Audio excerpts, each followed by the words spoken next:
అంబటి రాంబాబు గారిని ఏ రకంగా అయితే చిత్రవాద పెట్టి ఆనందం పొందుదామనే ఆలోచనలు అనుకుంటా ఉన్నారు. నిన్న రాంబాబు గారు ఒక గెస్చర్ ఇలా ఒకటి వాళ్ళు అసలు ఏం చేయాలో కూడా వాళ్ళకి అర్థం కాని పరిస్థితుల్లో ఉన్నారు.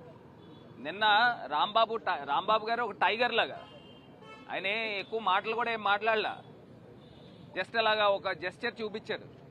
ఇంకా చంద్రబాబు నాయుడు గారు కానీ మొత్తం పవన్ కళ్యాణ్ గారు కానీ మొత్తం వాళ్ళ ఎమ్మెల్యేలు 164 మంది ఎమ్మెల్యేలకి గొంతులో ఎలక్కైపడింది.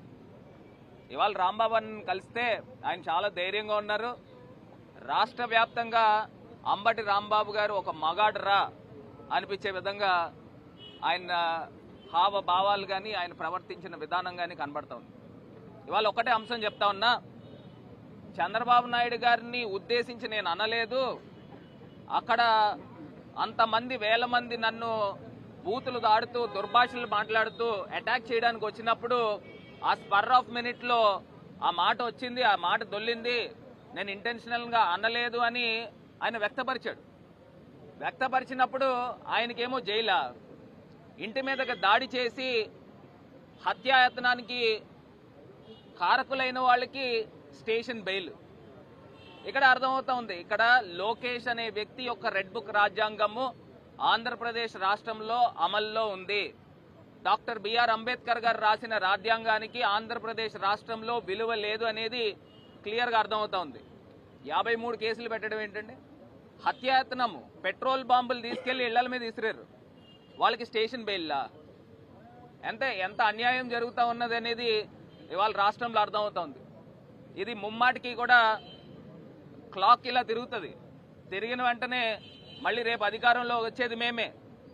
అధికారంలోకి వచ్చిన తర్వాత మొన్నే శ్రావణ్ అన్న చెప్పారు, 3 ఫ్లైట్లు పట్టుకోవాలా. 3 ఫ్లైట్లు పెట్టుకుని ఎలాగ తిరుగుతున్నారు కదా. కౌంటింగ్ స్టార్ట్ అయినప్పుడే మీరు ఏ రాష్ట్రాలకి ఏ దేశాలకి పారిపోతారో ఒకసారి ఆలోచన చేసుకోండి. ఎందుకంటే ఇవాళ ఆంధ్రప్రదేశ్ రాష్ట్రంలో అరాచక పరిపాలన జరుగుతూ ఉంది, రావణ కాష్ట చేస్తూ ఉన్నారు. ఇది ప్రజలు ఎట్టి పరిస్థితుల్లో కూడా ఒప్పుకునే పరిస్థితులు లేవు. నేను అడుగుతా ఉన్నానండి, మీ ఇంట్లో ఆడవాళ్లే ఆడవాళ్ళ? రాంబాబు గారు వాళ్ళ ఇంట్లో ఆడవాళ్ళు కాదా? జోగి రమేష్ గారి ఇంట్లో ఆడవాళ్ళు కాదా? వాళ్ళ ఇంట్లో ఆడవాళ్ళు ఉన్నారు కదా.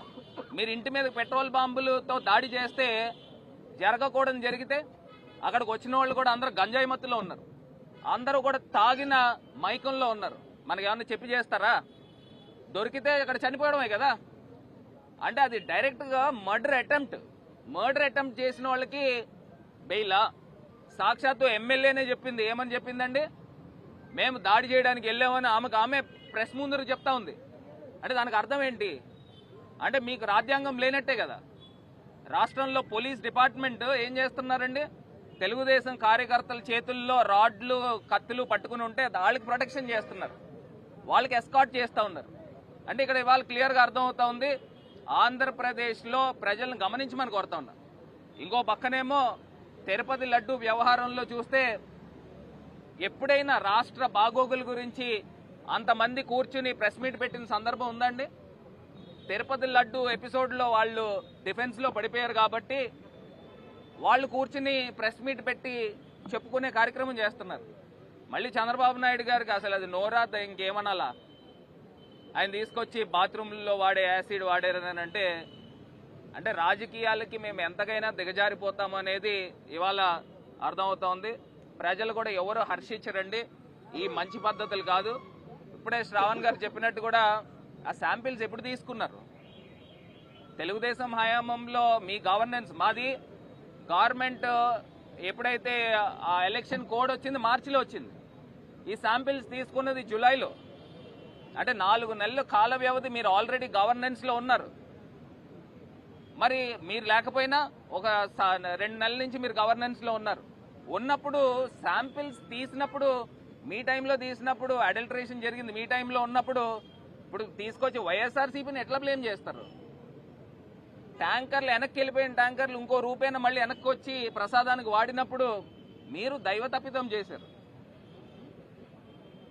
మీరు కళ్ళు మూసుకుపోయి మీరున్నారు. ఇవాళ రాష్ట్రాన్ని ప్రజల యొక్క దృష్టిని మరలించే కార్యక్రమము, ఇవాళ రాంబాబు గారు అరెస్ట్ అనేది క్లియర్గా అర్థమవుతోంది. 54 కేసులు పెట్టడం ఏంటండి?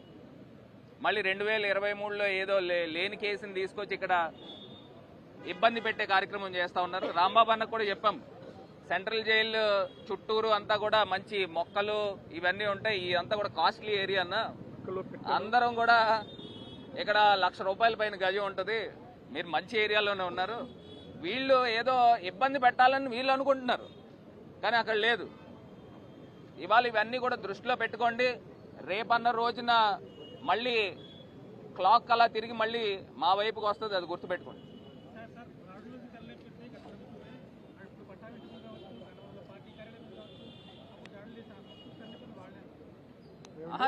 నేను అంటా ఉన్నానండి, ఇప్పుడు ఆ రోజు ఏదైతే ఘటనలు జరిగినాయో, ఘటనలు జరిగినప్పుడు ఆ రోజు క్లియర్గా ఈ పెట్రోల్ బాంబులు లేకపోతే కత్తులు కటార్లు తీసుకెళ్లి ఎవరి మీద దాడులు చేయలేదే.